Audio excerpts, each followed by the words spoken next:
Podcasters Roundtable, round 53 formats. That's podcasting formats. Oh, let's start over. Podcasters Roundtable on fire. Are you ready to? Oh no, wait, sorry. Here we go. That's good. That's good. Is that better? That'll make more sense when we meet the roundtablers. Actually, maybe nothing is going to make sense when you meet some of the roundtablers today. But that is, if you're watching the video version of this, one of us doesn't have video, and we'll find out more. Intriguing. Is that a tease? I don't know. I'm still working on my hosting abilities here, teasing stuff. To stay tuned. All right, we are going to talk about podcast formats and, what that means. Last round, we did co-host. And is co-hosting a format? And what's the difference between format and having, a whole conversation about co-host? I think we can go deeper, or maybe we can ignite things hotter. Maybe that's it. Dave likes that idea, so we're going to light him on fire first. I'm excited about that. Awesome. All right, let's meet said roundtable, starting on the far end with everybody being a new roundtabler. That's also very exciting. Colin, welcome to your first roundtable. Right, we are going to talk about podcast. Thanks very much for inviting me. It's an honor to be on. That's it. What's your website, Colin? What's your podcast? Sorry, I should introduce myself. It's Colin Gray from thepodcasthost.com. I host Podcraft at podcraft.net. So that's just another one of those shows about podcasting. And also do one about mountain biking as well. Mountain Bikes Part Podcast. That's how I spend my spare time. Cool. So Colin is part of the podcast about podcasting family. So I'm afraid so. Thanks for that. He's afraid so. So we're going to dive into niches that have lots of people in them today, I guess. All right. And next to him, co-hosting. Actually, I want to say, Colin, thank you for staying up late. Colin is part of the, there's a special, Foursquare used to give out badges. I wish I could give out little badges here in the video window because Colin gets the past midnight badge, right? He's actually in the future, right? Colin, where are you coming from? From Dundee in Scotland. So we're at half past midnight right now. Well, quarter to one now, actually. Scotland. So check off the international. We also need a map that overlays and shows a little globe and all the places that we've had different roundtablers check in. Right? That is one of the most awesome parts about podcasting. Right? Is that it really is global, and we're so lucky to have people stay up in the middle of the night to join us. So thanks for that. All right. I cut off the second introduction, but it's okay. He's used to being here. You all know him. Daniel, welcome back to the roundtable. Thank you very much. I am ready to put something on fire, and really looking forward to formatting the podcast. Format C:/. Yeah, I had to. Doug he needs medical attention. Without being on fire already, but I think he's okay. He's gonna live. He'll pull through. But yes, I had to reformat the whole start of this thing before we got started. We got about 8 minutes late, but if you're listening to the podcast, you don't know that. Well, you do now. All right. Dave, also carrying the co-hosting duties along with Daniel.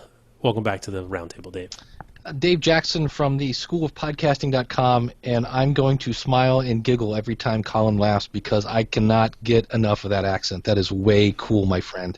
And the fact that it's live is like, wow, he's really doing that live. It's so cool.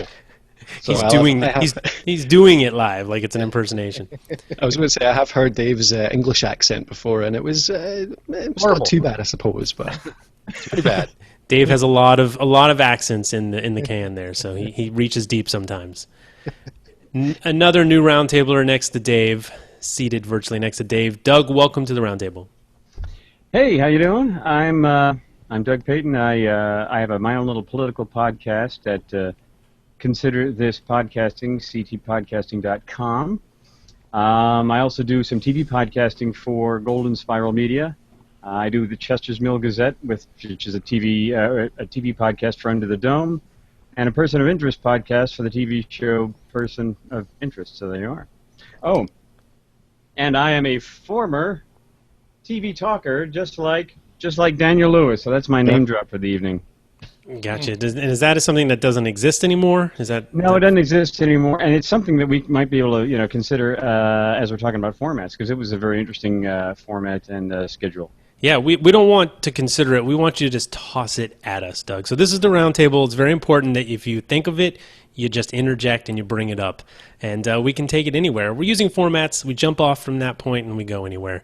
Hopefully, maybe I can bring it back around. Daniel's probably pretty good at cracking the whip. We'll get there, but bring it up if you have it. Also, before we meet the last new roundtabler, go to podcastersroundtable.com, sign up to be on the list so you can be a new roundtabler as well. So podcastersroundtable.com/guest. Get on our new roundtabler list. All right.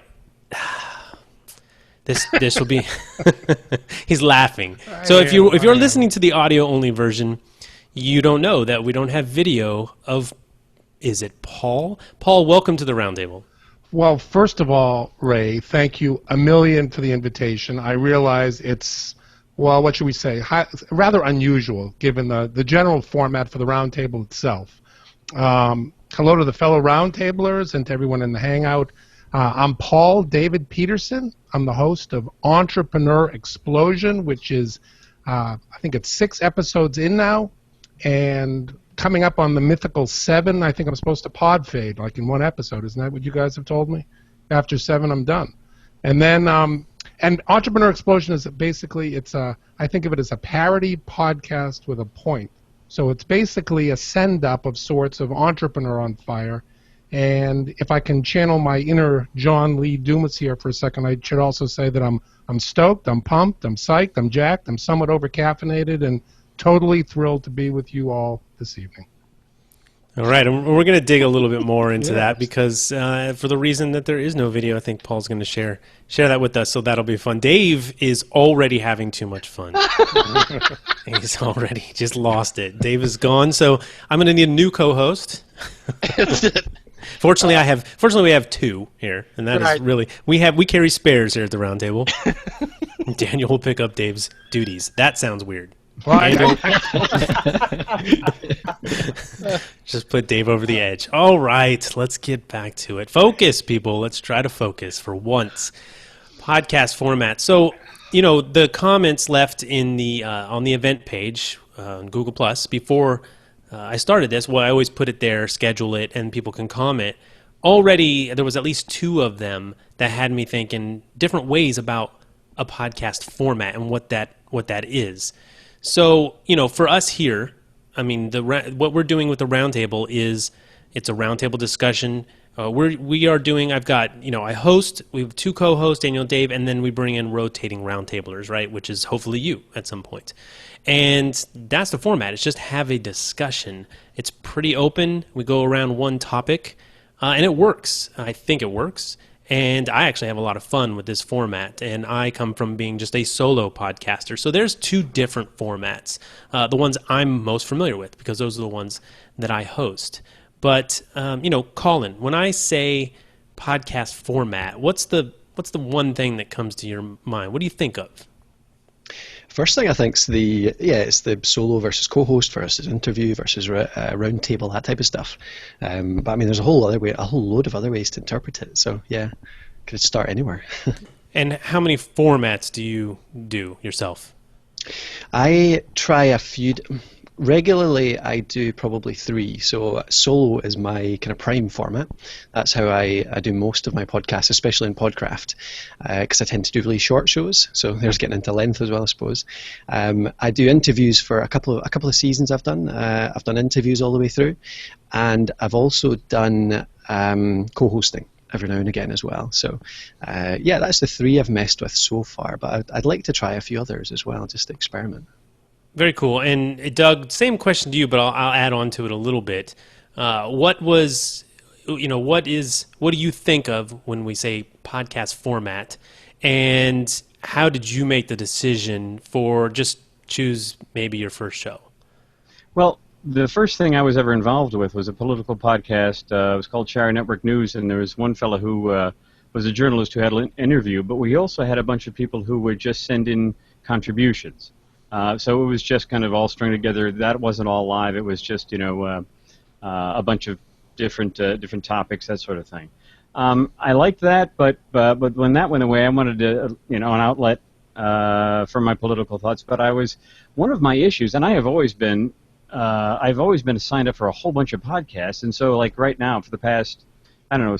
All this year, I have been like 2 months behind. I'm still listening to stuff from March, so or May or something. Anyway, so I thought, well, I want my podcast to be something that you can add to your list and not feel like it's a huge time commitment. So that was going to be my hook, my little thing. It's always 10 minutes or less, and there's a couple of times when we go over that, but so 10 minutes or less. Now, so we're talking format. I'm thinking more sometimes, short form versus long form. TV talk, as I mentioned earlier, the idea there was it was short. It was 20 minutes of two people. It was, again, they always wanted two co-hosts, the guy who was running TV talk, two co-hosts, but 15, 20 minutes and you're out of there. And the idea was that it would be recorded the night of the show. So you watched it Wednesday, you recorded Wednesday evening, you uploaded the file, and some lucky people stayed up all night editing and throwing the intro and outro music and all that stuff on. And then in the morning, it would be ready for the morning commute. So, short form versus what we're doing now at Golden Spiral Media, took the two shows I was doing on TV Talk when it folded, moved it over to Golden Spiral Media, but we're doing long form now. So, an hour, hour and a half. And it's really interesting how different just the time period gives you. You can do more. But I think sometimes, I'm wondering, do people really want to listen to an hour and a half for a show they really only saw for 42 minutes? Yeah, but they do. So, but it's interesting that the differences you get between a short form and a long form. Yeah, definitely. And long format versus short format is something I've even experimented with, and I didn't even think of that off the top of my head. So, it makes me want to ask the question. I think a lot of people start off a podcast, Daniel, right? And then they think, should I make it short or long, or how long should it be? That's the question we get, right? What do you say when it comes to format? And someone says, how long should it be? Dave has. I know Dave's answer. Daniel, what do you think of? I like to get a little bit more philosophical, and I say the length of your podcast should be exactly the length of string. How long does it need to be? It's really, what's the job? How long does string need to be? It needs to be just as long as it needs to be. That's the same thing for your podcast. That's my philosophical approach, but I like what Dave says too. And Dave, what is your approach? Same answer, different words. It needs to be as long as it needs to be and not a minute longer, right? So if you have 18 minutes... But Dave, I heard that right, 20 minutes? Average commute is 27.23 seconds, door to door. And my podcast has to be that long. And I have 14 minutes of content. That's the problem. So I've got 13 minutes to go. Yeah, so I hope you're enjoying your car ride, and I had some waffles, and the dog... Yeah, so that's the problem. You should have as much time as you need. The old saying from Valerie Geller, there is no such thing as too boring, or too long, only too boring. So if you've got a 90-minute show and it's riveting, I'm sitting in the driveway waiting for you to get done. So I'm still listening. Awesome. So, well, that's the end of this roundtable. we burned all the content. We didn't get to Paul. Paul has nothing to add. Paul, let's approach this. Maybe tell us, you have a unique format. When we talk about formats, you have a very unique one. You said you're only 6 episodes in, but why don't you tell us a little bit? You mentioned it's a parody show, so that's already sort of different. We did a what was it called? Bucking the Trend. What was that called? Against the Grain. What was that one we did? I forget the name of it, but it was alludes to that. It was sort of being it was about being different. Anyways, Paul, tell us about your format. Yeah, well, before I do, I should say that part of what's happened with me is that I kind of took what you guys have said many, many times to heart, which is, you got to start and then you can kind of improve and fix. And I didn't really, I had a general idea of what this podcast was, what I wanted it to be, but I wasn't really clear, and I was ready to go into it to do episode 1 and then really tack and do something a little bit different for episode 2. So generally, the podcast is, the backstory to this is, my background's in journalism. In 2008, I got caught in the sort of economic downturn, found myself suddenly a freelance writer, and started consuming the Seth Godin and John Lee Dumas and Chris Brogan sort of literature on on being your own guy and being an entrepreneur. And I started listening to John Lee Dumas's show, and I got to tell you, I think the first time I saw it, I was listening to it in the car, and I almost drove off the road because I thought it was a parody. I thought it was a joke, and I had to listen to a couple more episodes before I realized, oh no, this is for real. And I have to now, as a sidebar, I got to tell you this. My last episode was actually with John Lee Dumas, and I respect the guy beyond measure. I mean, he's clearly found a niche. He's got a great focus. He works incredibly hard. He's built a podcasting business that I think last month was bringing in $500,000 for the month. Quarter. I think it's quarter of $4 billion, something like that. It's amazing. I mean, you can't make fun of that. I mean, that's the real deal. I mean, so we just don't get to laugh to the bank, literally, like he's doing. Right. So he's a very smart businessman. So my issue isn't so much with John's style as which isn't really my cup of tea, but that's not really the issue. What the issue for me is the whole worldview that informs his show, and it's a message we get day after day. And so when I decided to launch this podcast, that's really what I was going after, and I thought the best way to do it was to do it with somewhat, a bit of a sense of humor. So if you go to my site, which is really kind of almost pure parody, eexplosion.net, you get the whole, over-the-top entrepreneurial Zig Ziglar, if you dream it, you can achieve it kind of thing. And, I've got a mastermind group there, and I got a store, and I got the whole 9 yards, I think. I'm open to new suggestions on how to expand it. But the parody, just to talk, to get back to the format question, my first interview was with a professor at Wake Forest University. I'd seen his something he had posted on Huffington Post, and I told him what I wanted to do. I wanted to take his somewhat progressive political ideas and bring them to an audience that might come for the parody of a well-known podcaster, but hear a completely different set of ideas. So the first episode, if you listen to it, is just a knockoff of John's show. It's got, what was your biggest fear, and what was your biggest success, and what was your aha moment, and we did a lightning round, and it was just, and he was an incredibly good sport. The problem I ran into was guest acquisition, because then I had to go and explain this whole conceit to somebody else. And I had a professor at Bowdoin College who wrote this wonderful book that was sort of a critique of the power of positive thinking. And she heard, it was very funny. I wrote to her. I said, would you be on the show? She said, sure, I'd love to do the interview. Then she looked at my site and she said, that's crazy. You're just I'm not going to do that. I said, wait. The substance of this, it's a real critique. Your ideas are important. I want to talk about them. And let's do a straight Q&A. I won't make you jump through all the John Lee Dumas hoops.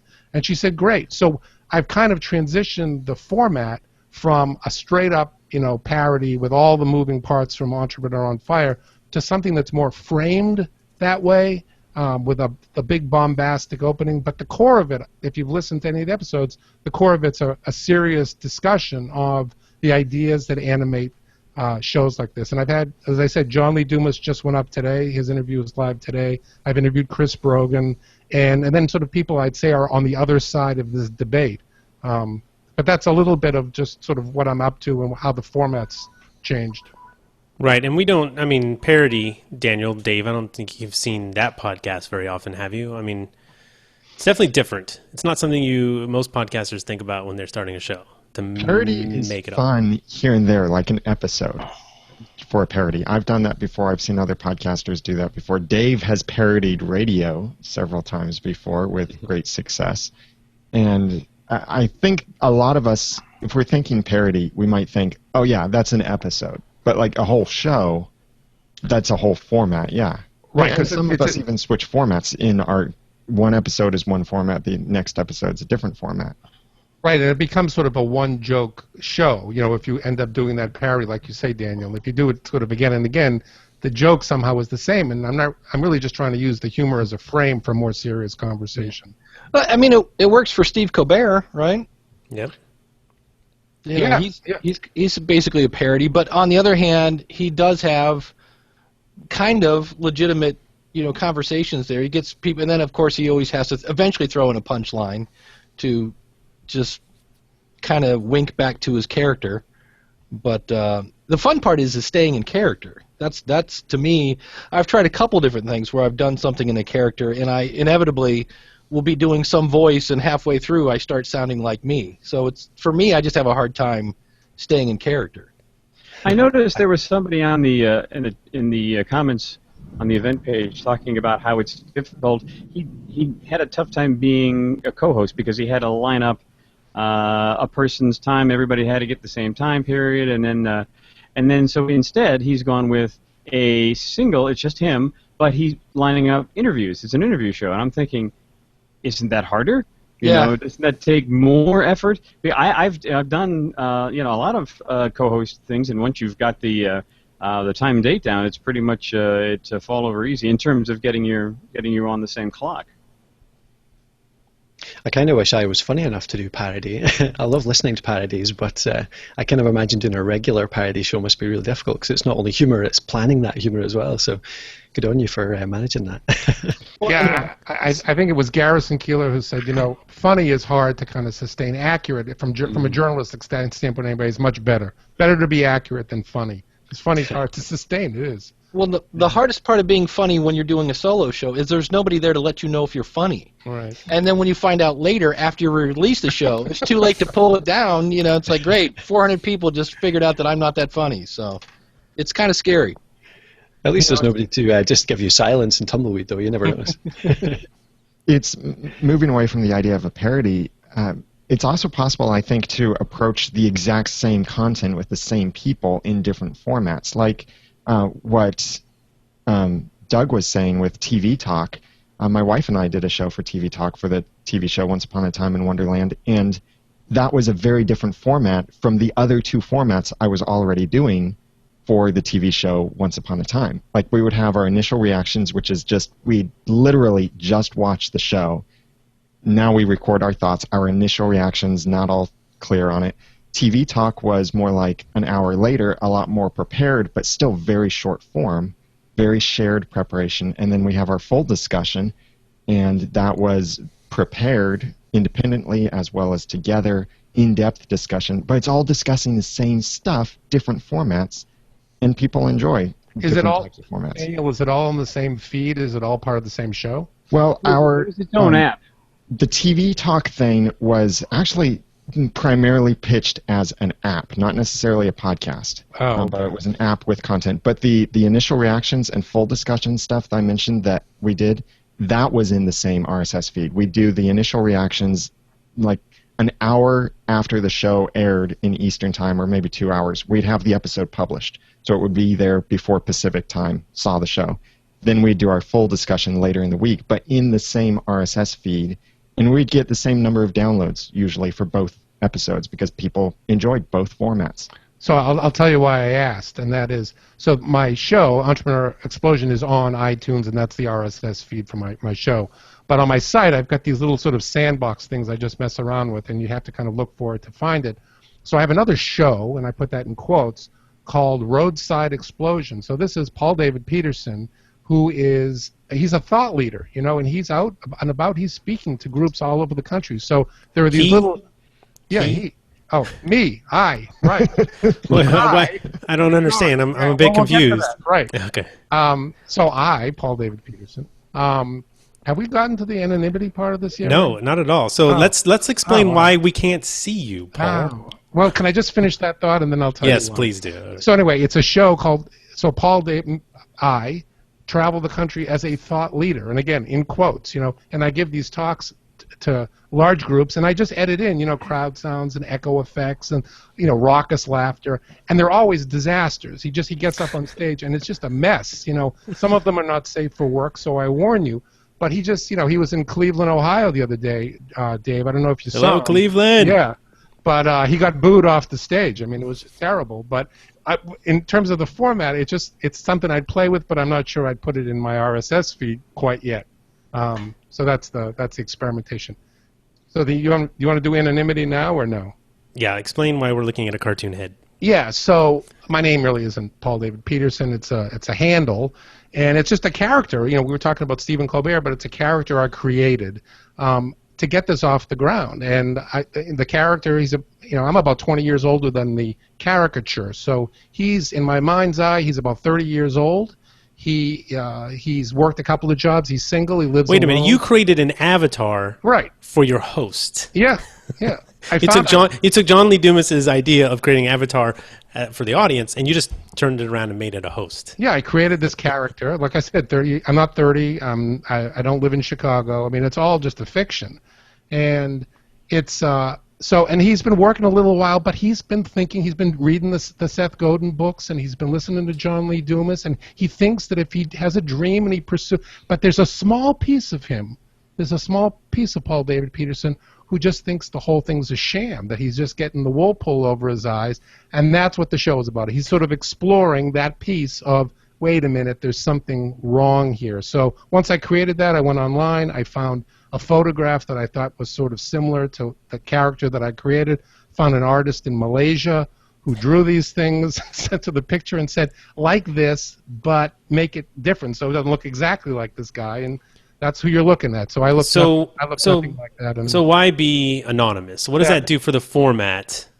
Well, that's of Parody. Really, I'm delighted you asked that, because that piece of it, you guys have always, and Daniel and Dave, I think, and you too, Ray, that whole process of getting over the hump of just being able to say, I'm going to push the button and do this, becomes much, much easier when you're doing it anonymously. And it's like being at a masquerade ball. It's just that you're able to do things that you might think 2 or 3 times about doing beforehand because of your personal brand and your reputation. And you're also, I mean, you're going to make you're kind of making fun of people. Now, the people you base the show on is John Lee Dumas, and he was on today. I know you had Chris Brogan on. You said that he was kind of one of the sort of the art, sort of the models that you were sort of representing with the show. So, I mean, obviously, it's easier to make fun of people if they don't know who you are. This is the classic troll, right? Like people don't know your screen name. It's just a screen name. You can say anything you want. Right. It depends. I mean, there's certain people. If I approach, in your case, Ray, when you put out a call for guests, I approached you as Paul David Peterson, and then I sent you an email and said,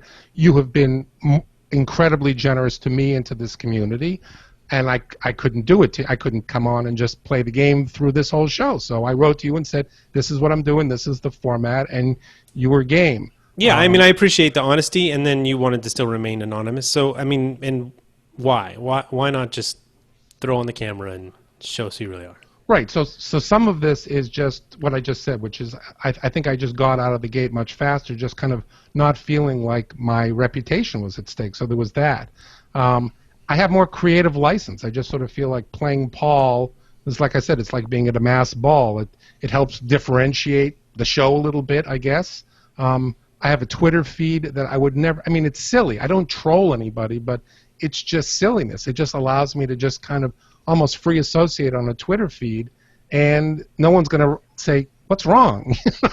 So when you actually explode, when you blow up, figuratively, of course, your show gets big, there are no live appearances for you, right? I mean, that's a format, live podcast. We are live podcasting, but then there's also in-person podcasting. Well, one of the funny parts of this is, so I didn't think this entirely through, but the funniest part for me has been, once it launched, and then it's like, Paul David Peterson has no friends, right? He doesn't know anybody. I have a lot of friends on Facebook, but I have yet to just say, look what I'm doing. Look at this show that I created, because there's a part of me that just like, you worry, so... And if you go to Podcast Movement, you can't say anything because somebody's going to go, I recognize that voice. You can't say anything. That's right. Ray would wink at me and say, I know you, man. I know what you're doing. Paul, you are one of the few podcasters on Fire who has literally created your avatar. Because most people abuse what that actually means, but you did it right. Actually, you did create your avatar. He's got great teeth, don't you think? He does have great teeth. And anonymity doesn't just have to be, for the. I don't want people to know me, so I'm going to go put this out, that sort of thing. The very first podcast I was a part of, the guy who was running it was a journalist in New Zealand, and his, they didn't want the company he worked for didn't want his opinions on his podcast to be confused with his presence on their show, on their network. So he came up with just a name, and off I went with that, and didn't have to worry about that. Was kind of the the agreement he had with them so that he could actually do some of his own opinion work rather than being the straight reporter. So that it can serve a number of purposes. Yeah, interesting. Well, there's, Rob Walsh, for the first couple years of Podcast 411, he was always Rob, I'm your host, Rob. That was it. And he finally, when he got the book deal, he had to say his last name was Walsh. Callie Lewis, we now know isn't Callie Lewis. And there's a guy that does a Agents of S.H.I.E.L.D. podcast, and due to his work, kind of same thing. He just goes by Stargate Pioneer. How about Dave Jackson? Is that a pseudonym, or is that the real deal? My real name is Gern Blanston. And he's wearing a mask. Pull it off, Dave. Show us the real. Will the real Dave Jackson please stand the big up? reveal. You know what? I'm going to break this right here. You guys wanted to save this to like round 100. Forget it. Right. Dave Jackson is actually Daniel J. Lewis, and Daniel J. Lewis is actually Dave Jackson. Who are you, Ray?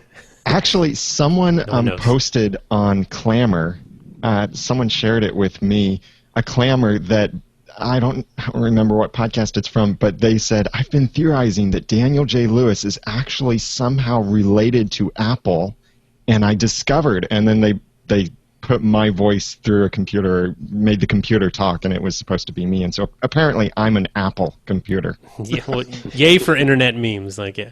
So anyways, Pilar, who was on, I believe it was the last round, she brought up a good point, and she says she's always paying attention to, she says she's obsessed with formats. She's continuously paying attention to how others structure their show, always thinking not just how to present the content, but also how the top and tail of the show works. And I thought that's very interesting. You know, I start this show off, a little introduction. There's no music or anything, right? So formats can formats also be the structure of the show itself, right? I mean, I think when you come to podcasting, you're like, oh, I got to have some music, right? I got to have an intro. I better have a tagline, and I better have some outro call to action, right? Is that format? I see TV show podcasts doing that all the time, and we try to do some of that as well. You've got, a discussion, maybe a little bit of the ratings. Here's the episode discussion. Here's, the A story, the B story. Here's the listener feedback, and what's next week, or news about any of that sort of thing.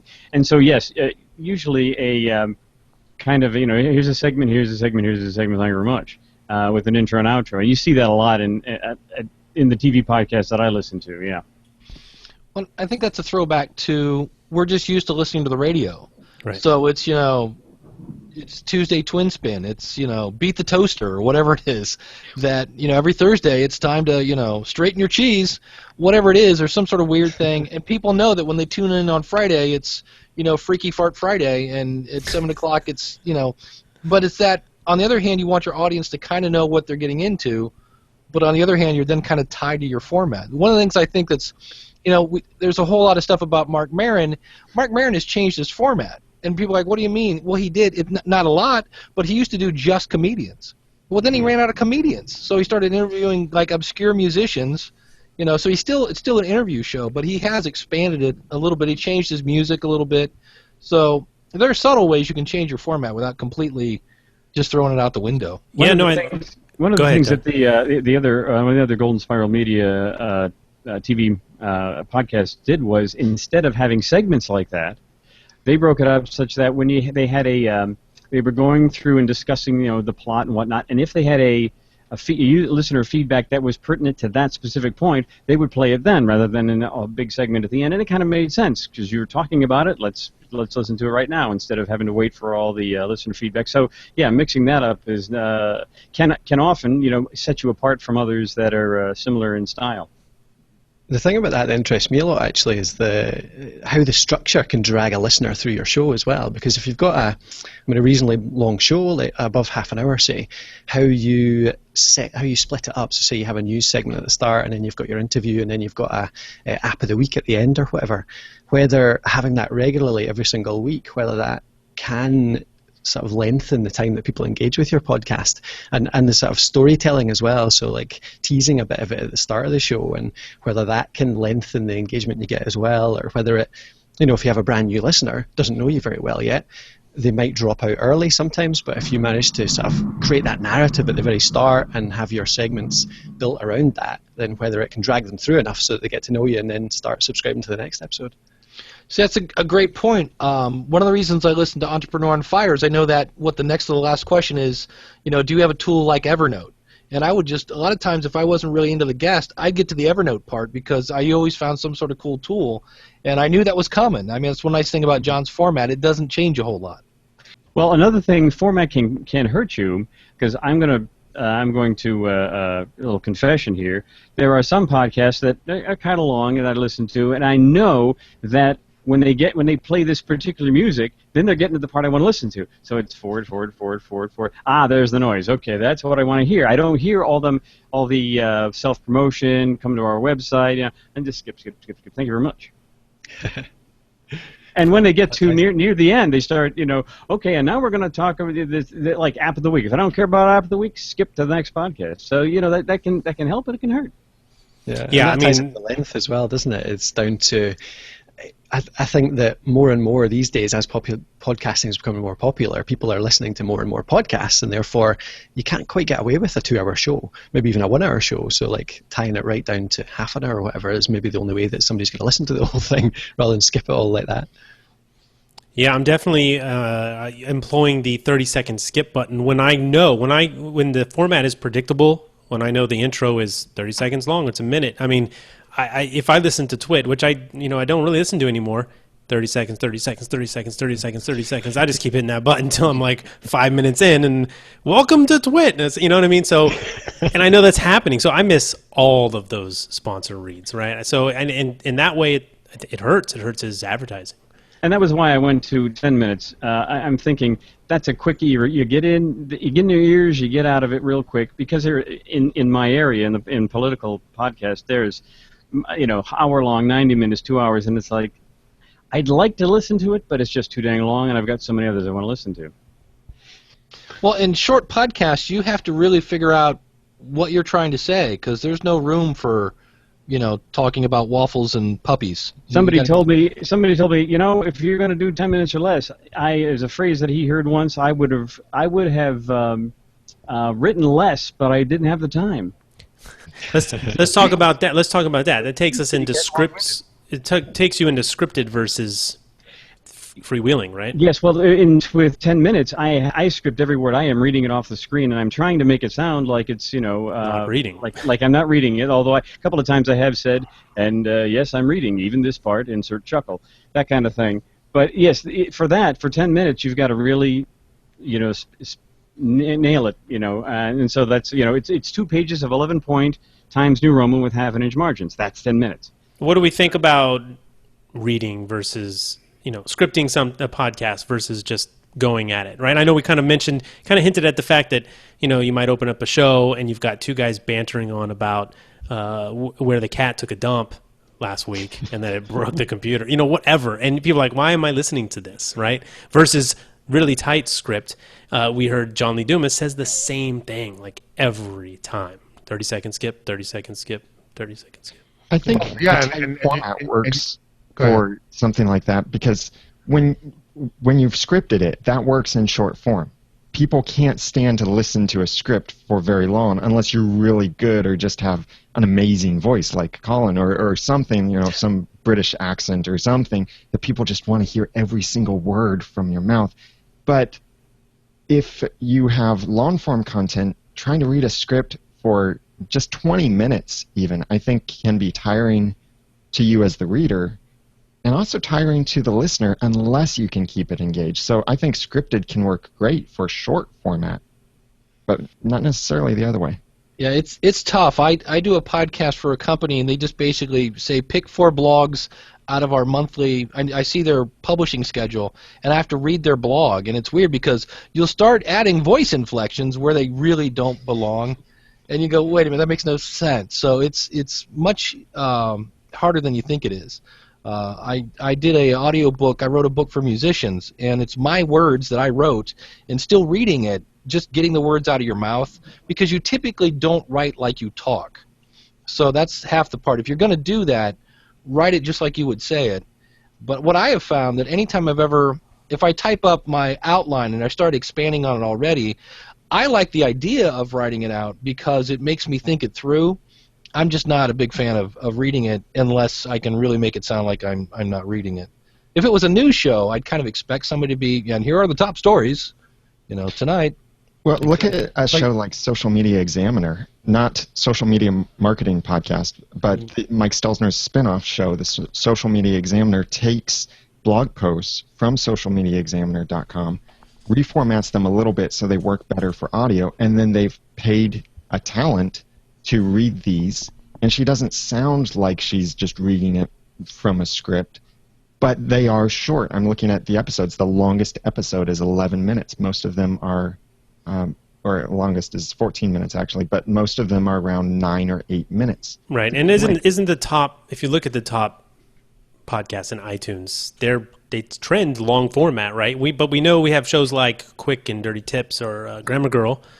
That whole network is very scripted, very short, and it does very well. So no real magic formula, right? It might go back to that.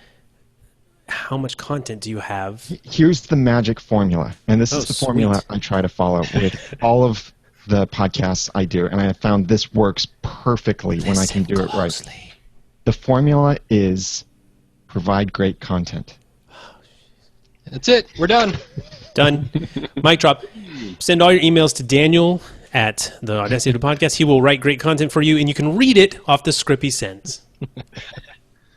Excited for the next content. Actually, for presenting great content, the format changes. And that's the thing I think we need to accept is that it doesn't always mean I have to have 5 points, or I have to do an interview show, or I have to ask these questions, or I have to script it, or have to ad-lib it. It's what works best for this content. Oh, you definitely have to do an interview show, right, Paul? Yeah, you're not allowed to do interview shows. I mean, even when I prepare for an interview, I'm not just freelancing the questions. I've written out everything prior to the interview. You're obviously, improving off of that based on what the guests are saying. But, I think really part of it is, I've listened to Dave and Ray and Daniel for years, and all three of you have an ability, I think, to just take a sheet of paper that has a bunch of bullet points and move through it in a way that's extraordinarily conversational, that's very easy to listen to, that everybody can't do. I mean, I don't think I could do it.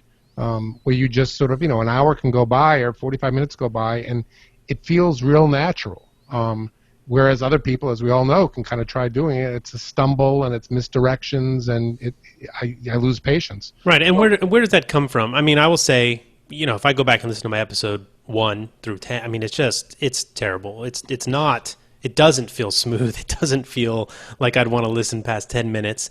And, I kind of, if we had to sort of put it in order, I would say Daniel feels, when we're talking about the Audacity Podcast, the most, he's got the structure. He's going to tell you what you came for, and it's going to be good. It's going to be really structured. Dave has what he wants to talk about, and it can go anywhere, and it's loose, but it has that feeling to me. It has that feeling of, I don't feel like he's derailed. It's just fun to listen to. And I feel like I fall in the middle. But, that can be tough. Where does that come from? I think a lot of podcasters start off and they say, I don't have the ability to just talk into a microphone. I mean, I would say personally that the first, 50, 60 episodes, it's all coming from stuff that it's just right off the top of my head. I could talk about any one of those topics. And as you get deeper into the catalog, it gets tougher. You start to actually have to do more research for the topic, right? Because you're going to run out of content at some point. Dave, you are in episode 400 or something, right? It can't be coming from stuff that is just off the top of your head. I know that you're doing deep dives into research for podcast platforms and hosting and all that stuff. Yeah, and you'll notice that I started doing more interviews because I was just like, okay, what are we going to talk about this week? And so it was finding people to reinforce what I said in episode 200. There you go. So that's a good question. So what about switching formats? I think, do we lock ourselves into a format because we establish it in the first 10 episodes and then we're scared? We got 200 people to listen to us now. If I switch my format, I'm going to lose half those people. And it was really hard to find 200 people. So are we scared and we lock ourselves in? You're switching formats, sort of, kind of, not really? I think a lot of people do it because they don't really know. They get stuck in it exactly, and they don't really know what else to change to. They just do it by default. Yeah, I mean, for me, as long as it's fun, I'll keep doing it. But the day I start thinking, I got to do another SOP, I'm done. So Well, what about that switching formats on your audience? So if they're used to coming here, Dave, teach me how to podcast, and now I got to listen to an interview? well, as long as that interview is showing you how to podcast, it's just not coming out of my mouth for a change. I think that's okay. There's always going to be those people that like, wait, why aren't you talking to me? Why are you talking to somebody else? Right? And so that might confuse them. And realize anytime you switch anything, people don't like change. You know, look at poor Michael Hyatt. The guy at episode number 100 decided to completely just bail on his format. Not only how it's recorded, but how it's released. Got a co-host. In fact, I think it barely says his name on the. It's like his show now. It's like it's with. What is it, Daniel? I think it's. It is This Is Your Life Yeah. with Michael Hyatt or something like that. And he's actually changed co-hosts a little bit here and there. Yeah. Is he still on the show, Dave? Yeah. That'd be. Let's just get together and talk about Michael Hyatt. That'd be great fun. Well, he's on his own show more often than Dave Ramsey is on his own podcast. Entree Leadership with Dave Ramsey is usually hosted by someone else. Right. There is an interesting format. I wish I knew the woman's name. It's a comedian, and in terms of just completely thinking outside the box, every week she has a different guest who interviews her. It's a completely like, all right, let's think way outside the box. So, but anytime you change your format, some people are going to like it and some people don't. In the end, if you don't like your format, then it becomes work, it becomes no fun, and 7 episodes later you've crashed into the wall and people are wondering what happened to Dave. Yeah, So- it's that experimentation when it comes to podcasts is what I enjoy. So, Paul, what you're doing is fun because it's like, oh, here's not something that I've heard before, right? Or this is not likely to be approved. If we all had to go through a process to get our show published online, like we were trying to get a TV show, they might reject it, right? But in podcasting, we do whatever we want. So I'm excited for the kids who are coming up who didn't grow up with radio, maybe didn't grow up with much TV, and what are they going to turn a show into? What's a show look like to them, right? So that's what I think is so cool about podcasting is try something different. Yeah, I don't know if you guys have had this experience recently. You guys probably know that WNYC is running a podcast accelerator. Yes. And they're looking for ideas. So you pitch ideas and there'll be some kind of, I think 6 people are picked as finalists.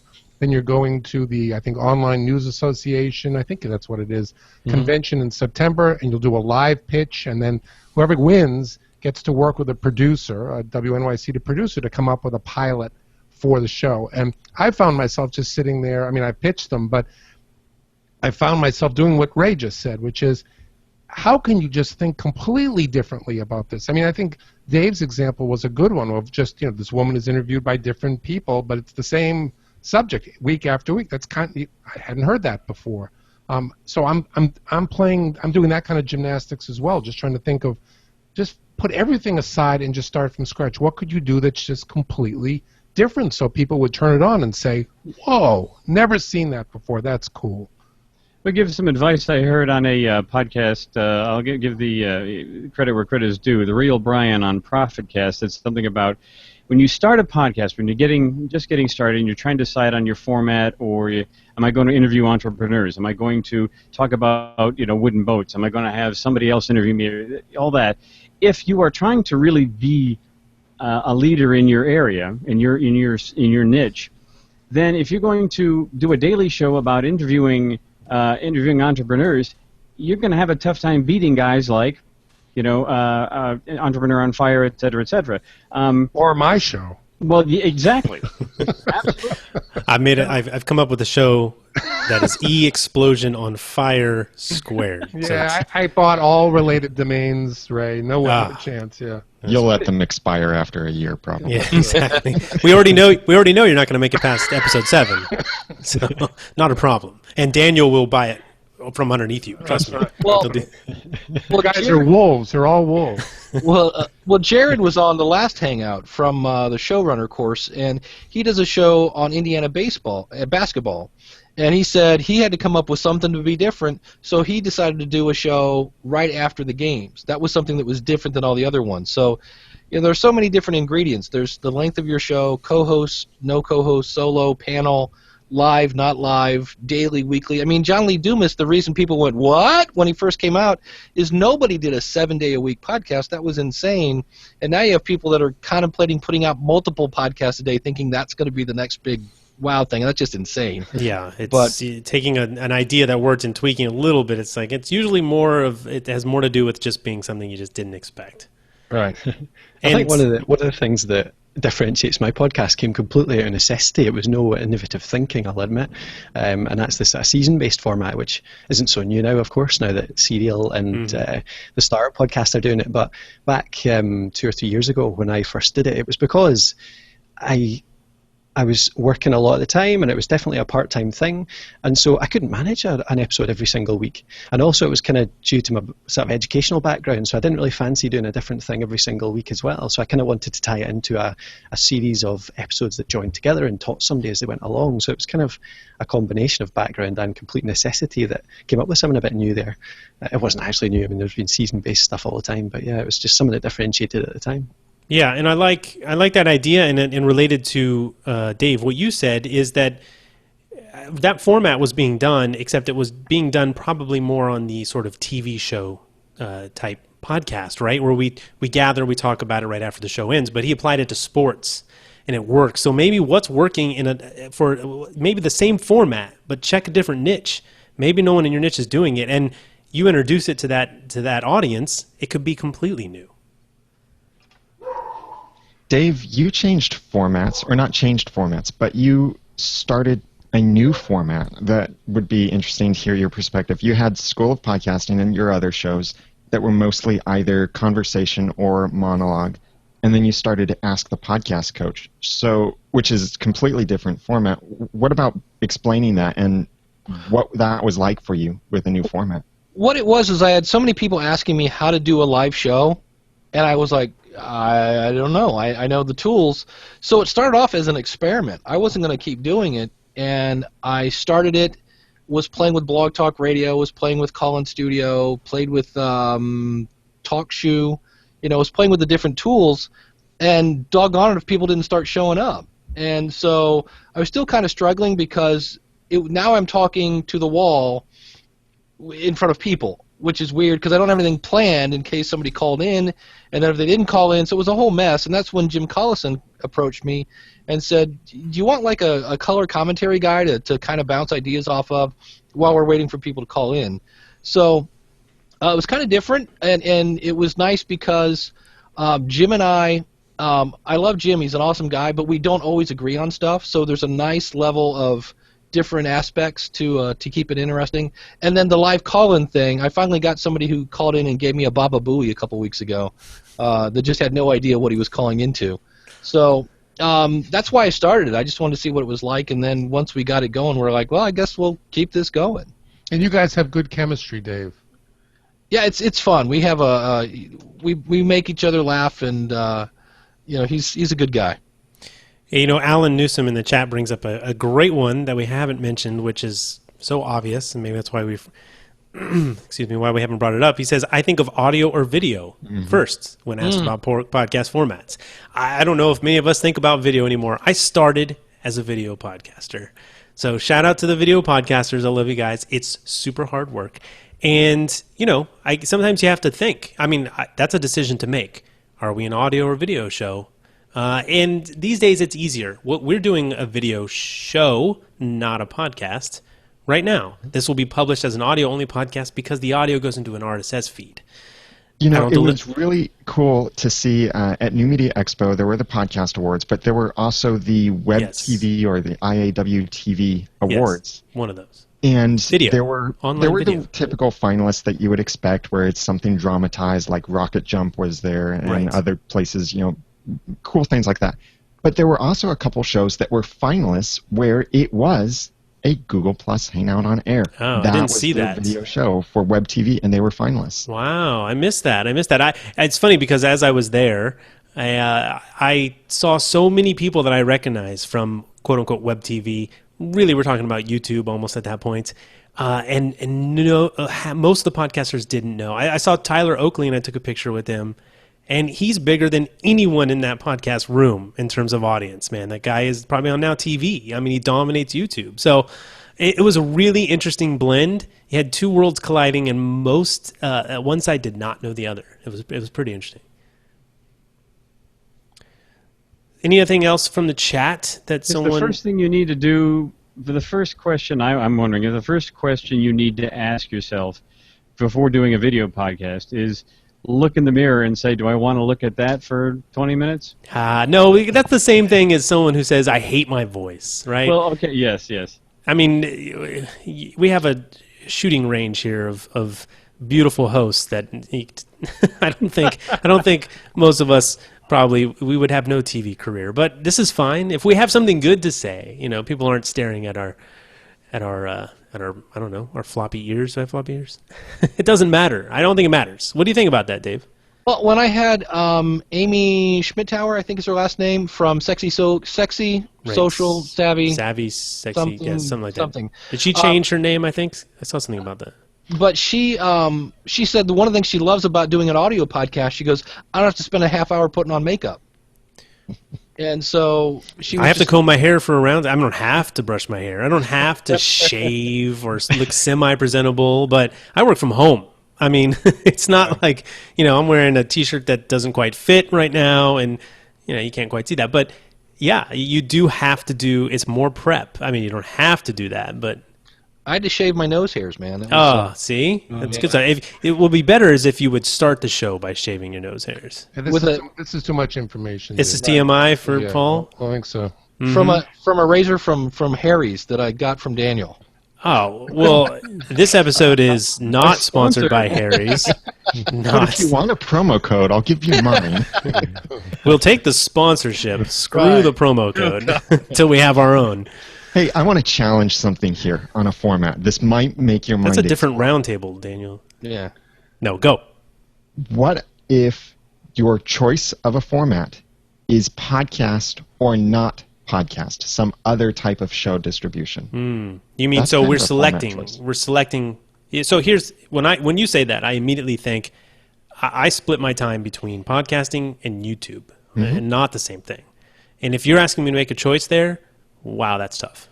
Yeah. Or an audio file on a website. I mean, I'm trying to get my... That's called 1995. I'm trying to get my company to do a podcast, but until they really figure out, they think that a podcast is an audio file that you can click on. I'm working on it. But that's, thank you very much. That's a potential.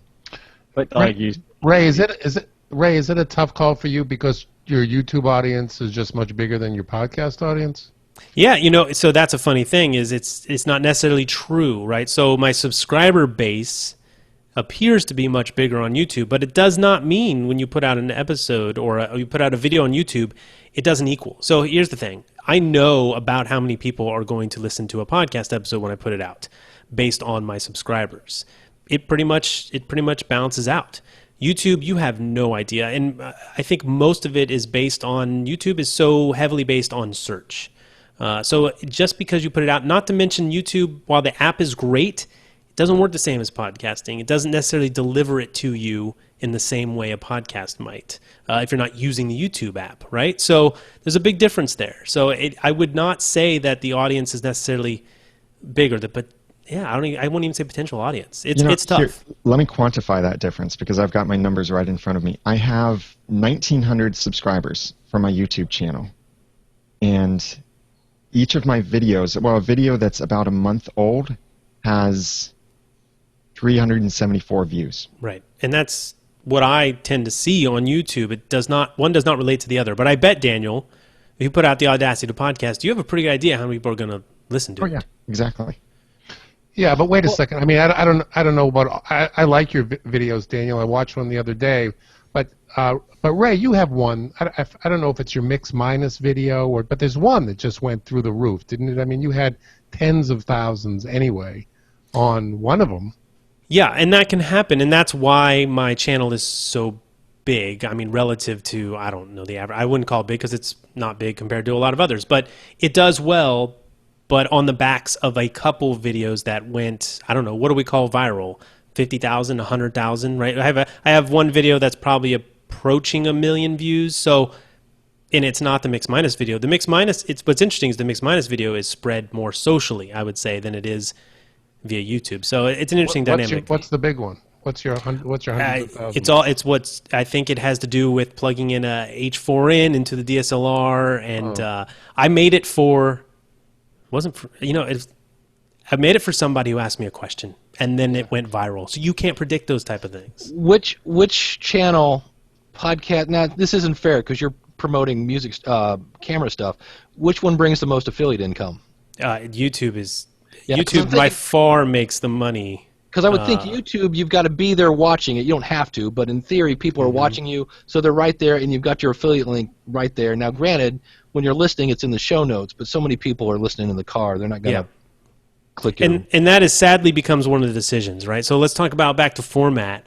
When one of your formats is making money, but you're enjoying the other format more, hey, that's a personal choice, right? I mean, what are you in it for? I mean, if you're Paul, you're in it to make millions. Absolutely, absolutely. It's the dream.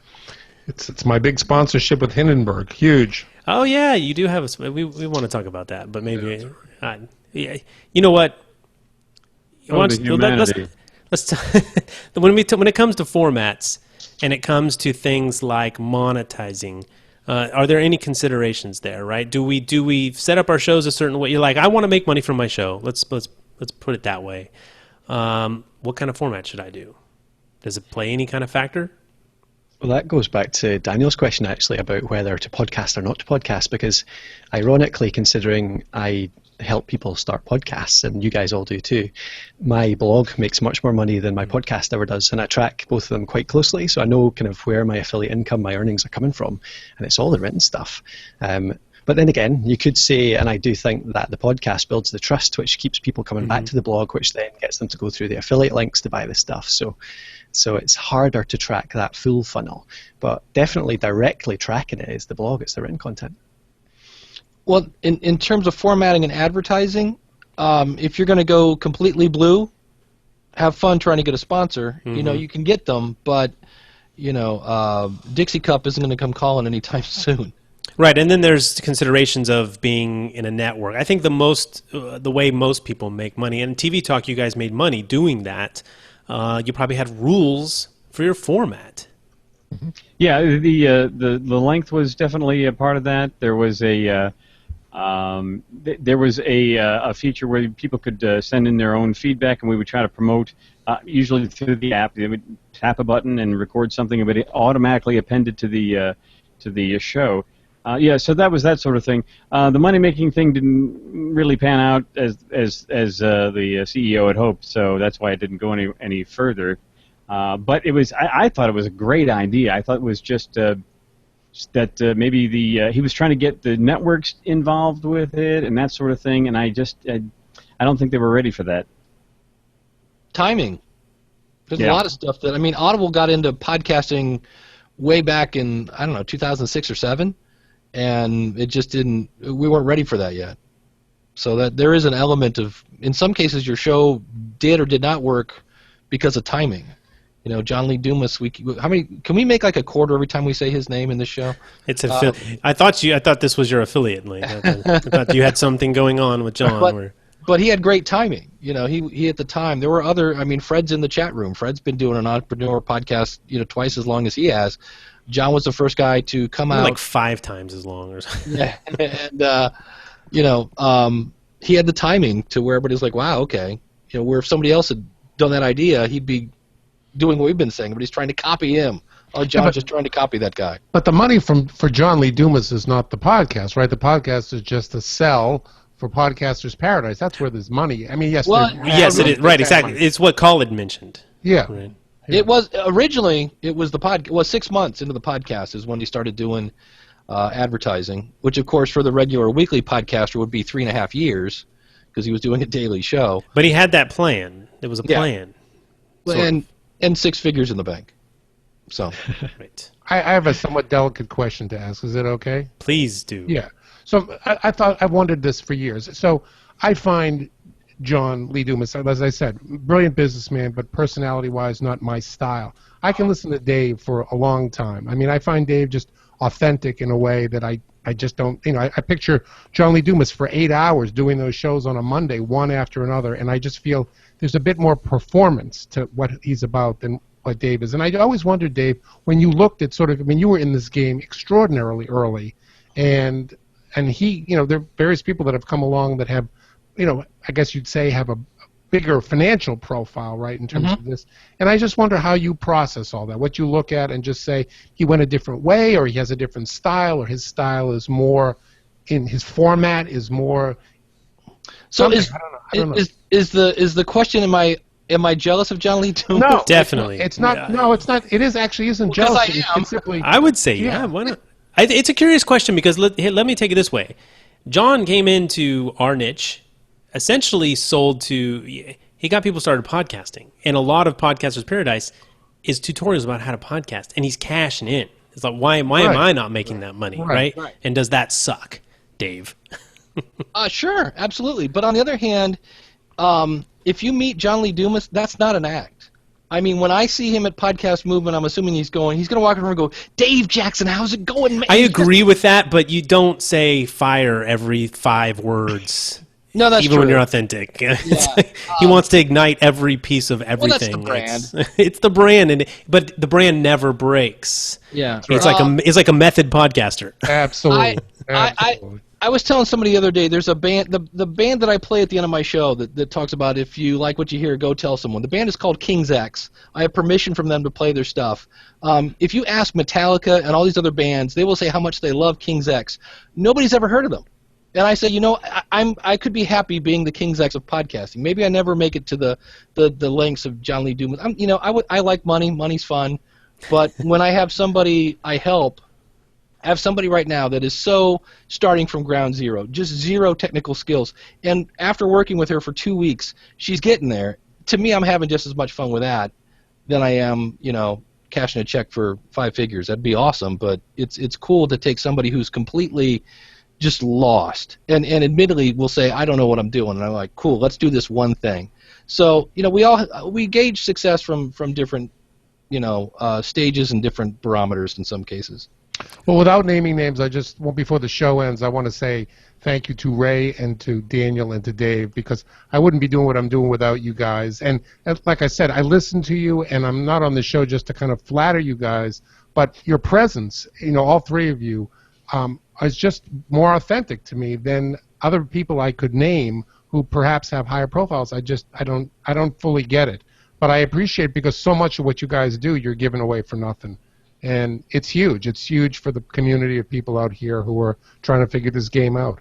So, well, it's because of people like Paul David Peterson that say, if you give more, the more you give, the more you will get back. That's right. That's right, man. So I'm just following your advice. Yeah, all right. Well, stay tuned, because we're gonna turn the plot a little bit soon. Okay.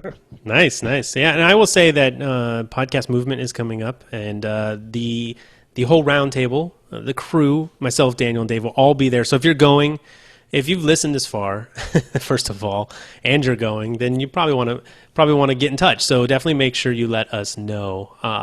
We do live roundtables at NMX. We do not have plans to do one at the roundtable.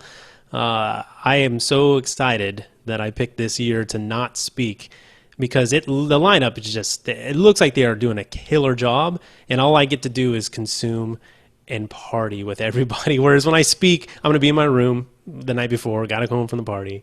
I'm going to miss sessions in the morning, right? So anyways, if you're going to Podcast Movement, definitely get in touch, and so we can shake hands. And, I don't know, when it comes to authenticity, I think maybe part of it is Dave, Daniel, and I started pretty early. I don't think we got into it for the money, although Daniel, you had some aspirations, right? You got in because you had something to say. And then but I think maybe it comes from I think it comes from just wanting to add something to the space. And then I discovered, hey, this is the missing piece I've been looking for how to launch my own business. I was already thinking monetize something, just didn't know where the piece would come from. Whereas I think some other people launch something and then think, how can I monetize this? And there's nothing wrong with that thought. And others try to launch something thinking, I need to monetize this. Yeah, we had a pretty big divide in the early days of podcasting between those who came into it for money and those who came into it for the love. And those people were split. Man, you go to a podcast meetup and someone mentioned making money and people would turn on you. It was a different world. I keep waiting for the three of you to form your own network. When does that happen? We've privately joked about doing stuff to, it's just, everyone's so busy, right? I mean, it's just so hard. And I don't know. Yeah, hopefully someday. The podcast empire coming soon. Yeah, right. On fire. On fire. Well, we should work on wrapping it up, but let's just because when we talk about format, I absolutely hate when I hear on a podcast, well, we're about out of time. Really? You're out of time? Yeah. Someone in the broadcast room is going to flip the switch. You can't go on. This podcast interview has been amazing, but we have to go. No, we don't have to go. So please don't. Like the guy said, if you're having fun, it's a good conversation, and the content warrants it, keep going, right? Don't cut yourself short. So I'll listen to it. I think your listeners, when it comes to format, Dave, your show used to be really long. And in the days when I was getting in trouble listening to Dave at work with one earbud in, like this, I'm pulling one over. In those days, the shows were long as hell, and Dave would just talk on the mic, and he'd tap mics or phones, and he'd test them out, and I was loving it. I'd eat it up, right? I think your listeners, if they're there, they're enjoying it. And when Dave made his format shorter, it was like, what are you doing, Dave? I need more Dave. So, have fun with it. But as we go out, I'm curious from the roundtable, whoever wants to add something. New podcasters are coming in. They're trying to decide on a format, because I really do think that's one of the first decisions you make. Do I do a show by myself? Do I get a co-host? Do I do a Google Plus Hangout and get 5 people on like this, right? Do I do an interview show? Maybe some advice for thinking about podcast formats in the beginning. And I will let whoever wants to speak first go ahead and speak. And then after you tell us, after you're brave and you go first, let us know where we can find you. One website, what's your podcast? Send us there, and we'll get out of here. Sorry, I just jump in just because someone that came up very recently with somebody that I've been working with, and I told them test it. I don't know how many people actually do their testing and actually talk to their listeners, and I always sort of advise people to wait. You don't have listeners in the beginning, so this is people they're going to do another show. No. Well, put a limit on it. So say you're going to do the first 10 episodes on this format, and then at the end of those 10 episodes, once you've built up a few listeners, then ask them, does this work for you? Or alternatively, then you can try out 4 or 5 different formats in your first 10 episodes and ask them what they liked best. Just talk to people and actually ask them and get opinions.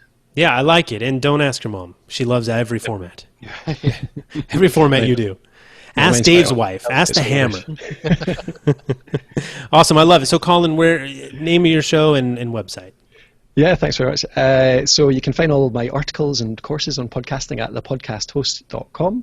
And the podcast that I run is Podcraft, and you can find that at podcraft.net. And I'd love to see you there.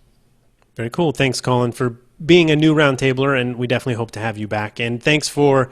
it's late, man. It's early, so we got to get Colin out of here. I think he's still at work. He's still got to drive home. I don't know. It looks like work. So we got to let Colin go. It's becoming light outside, just to let you know. Nice. The sun comes up. You got to get inside the house and close your eyes. So, who's next? I'll just let anyone who wants to jump in with. I'll do something. If you're just starting, one of the things you might want to do is listen to people in your space, and you can either try to do what they're doing or do something a little different. I would suggest trying to see how you can set yourself apart, whether it's the format, whether what it is you have, what it is you talk about, how long your show is, how often your show is. Change it up from what's already there, because what's already there is already there, and we don't need necessarily, depending on the size of the niche, we don't necessarily something that's the same as something else. Try to be your own guy, be your own gal. So that's what I would say.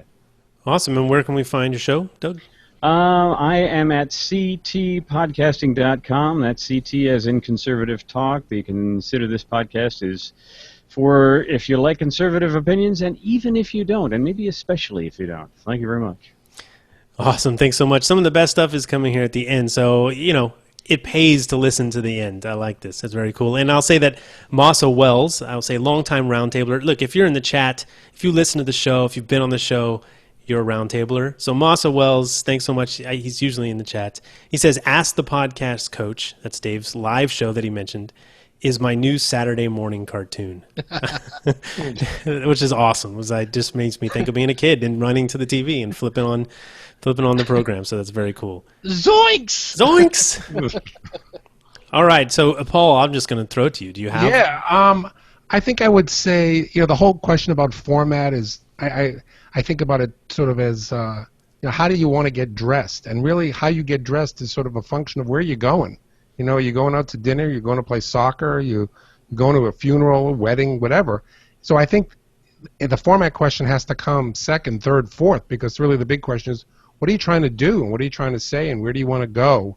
And once that's, I think, nailed down, then I think the format kind of grows out of that. And again, I'm probably the least experienced of the people on this roundtable, but that's how it worked for me. It was just like, oh, I can't believe this show, Entrepreneur Fire isn't a parody. I got to do one. And then everything kind of followed from that because there was something I wanted to say. There were people that I wanted to talk to.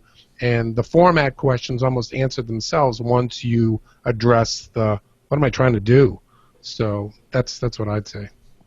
Cool. And Paul, it is Paul. Right? We're going with Paul? For our purposes, sure. All right. Where can we find this amazing entrepreneur program? Yeah, Paul, it's Entrepreneur on, I'm doing it now. Entrepreneur Explosion. It's at eexplosion.net. I'm on Twitter, too. You can find that at the site. It's PD Peterson 1.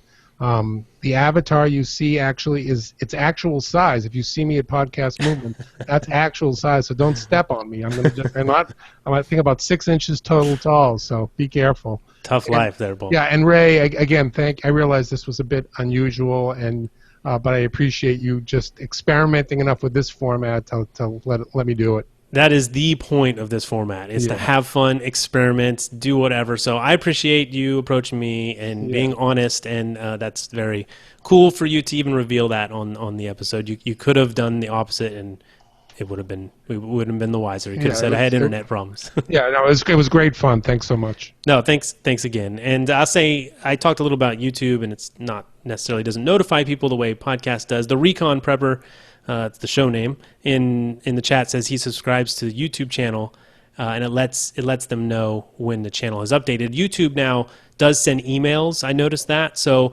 I think there's a lot of things that podcasting could learn from YouTube and vice versa, right? I mean, YouTube it kills it when it comes to discovery. And I know some people, you say discovery and podcasting and they go haywire.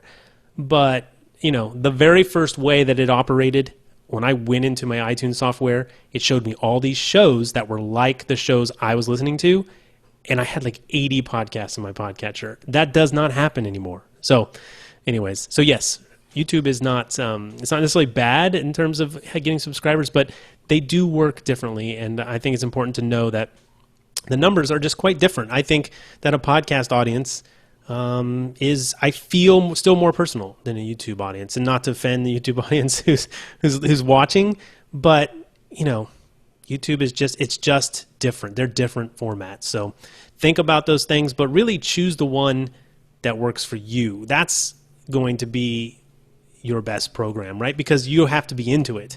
If you're doing the format because you think that's going to make you a ton of affiliate income or something, that's when it doesn't work. That's just not when that's when it doesn't work. All right, so great tips. Daniel, do you have something? Yeah. Instead of trying to think what's easiest to do when you're starting out your podcast, think about what's best for the message that you want to share. And what's best might not be achievable at first, so then dial it back. But start from thinking what's best for your content and the audience that you want to have for your show, instead of starting out with the bare minimum of whatever you can possibly throw together from garbage. I'm Daniel J. Lewis from the Audacity to Podcast.com and the Ramen Noodle on Twitter. Very cool. A pro right there through to the end. Perfect. Thanks for co-hosting, as always. And I have to add, classy little podcast. As I saw this on YouTube first, then subscribe to the podcast on iTunes, which led me to subscribe to the Audacity to Podcast and School of Podcasting as well. So it's a great gateway to subscriptions, laugh out loud. So you never know. You never know what format is going to do what. So, hey, try them all. When it comes to that audio or video question, I love an audio podcast that experiments with video, whether that's Instagram video, YouTube video. Again, back to experimentation, right? Get out there and just play with it. Throw stuff on the wall. See if it sticks like a wacky wall walker. Anyways, more 80s references. Saturday morning cartoons. Dave, help us get out of here. For me, I didn't realize it, but it's true. You said my format is kind of loose. And what's cool about having kind of a loose format is it gives you the ability. We talked about experimenting. Anybody remember the really annoying song about 1, 2, 3, if you give me 3 listens, I grow on you? I finally had somebody said, if you play that again, I'm going to scratch out my eyes. I used to do, I think it was the history moment, and it put me to sleep. It was like, hey, if you weren't here 200 episodes again, Dave was talking about feed burner. And I'm like, what does that have to do with my audience? It had no impact. I think I did it 4 times and went, okay, done. So you don't have to be great to start, but you do have to start to be great. And please don't let your format be the one thing that holds you back from starting, because trust me, 200 episodes later, you're probably going to switch it around a little bit. And so just get in the water and have fun. And I'm Dave Jackson from schoolofpodcasting.com. Very cool. Again, thanks for co-hosting another round, Dave. And, I will say, just to clean that up a little bit, your show, I think, sounds loose. I know it's not. You're highly prepared. You know where you're going. Yeah. You've got sound clips. That stuff is not loose. It is, but it sounds so loose. And I think that's what people are alluding to when they say it's so comfortable to listen to you. That's the key. It sounds, very you're true. having fun. It's truly you're having fun. Well, that is true. That's like I said, in the minute I don't, we're done. We're done. I don't believe that. I actually think that Dave would keep going. I think I'll be podcasting from the death. From the grave. Yeah. I'm going to be on your grave podcasting. We're going to do a roundtable. No, that's sad. That's that's sad. What a sad day. We're all going to get. Oh man. That's right. Oh well. Well, Yeah, someday there'll be cool podcasters here. What's your words of wisdom, Ray? No, I think I shared them. Have fun. We're gonna wrap it up. Thanks so much for everybody. The chat room, you killed it. Jeff Holbrook, Patrick Keller's in there. Fred Casaneda's like always here. He rocks. Right. He was here before we got here, and I mean podcasting and in the chat room. And Colin mixing it up in the chat room. Thanks so much. Roundtabler is doing dual duty, so that's very cool. So again, thanks everybody. Podcastersroundtable.com, and we will see you for round 54. That's it. Wave goodbye, everybody. See ya. See you guys.